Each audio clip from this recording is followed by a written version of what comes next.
ከራጉኤል ደውልና ከአንዋር አዛን በስተጀርባ የሁለቱ አጽዋማት መገጣጠም ለኢትዮጵያ ምን አይነት ሰማያዊ ጸጋ ይዞ ይመጣል? የሁለቱም የአብይና የረመዳን ጾሞች በረከት በአንድ ወር ጉሮሯችንን ለፈጣሪ የዘጋንበት ልባችንን ለርህራሄና ለፍቅር የከፈትንበት ልዩ የታሪክ ምዕራፍ ላይ እንገኛለን። በአንድ በኩል የአብይ ጾም ስጋ ለነፍስ የሚገዛበት፣ ቂም በይቅርታ የሚታጠፍበት የቅድስና ጉዞ፣ በሌላ በኩል ታላቁ የረመዳን ጾም የእዝነት የርህራሄና የመካፈል መገለጫ። ይህ የጾም ወቅት የሰላም የቸርነትና የፍቅር ምንጭ ይሁንልን። እናንተስ በዚህ የጾም ወራት ለአብሮነታችን ምን መልካም ነገር አስባችኋል? ኮሜንት ላይ አሳውቁ። በኢትዮጵያ ዙሪያ በ52720 ጣቢያዎች ላይ ምን ሊከሰት ነው? ምርጫ ቦርድ ያቀደው አዲስ የዝግጅት ምዕራፍ እነሆ።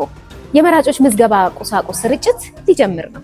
ከምዝገባ ኪቶች እስከ ቅሬታ አፈታት መመሪያዎች፣ ሁሉም ነገር በከፍተኛ ፍጥነት እየተመደበና እየታሸገ ይገኛል።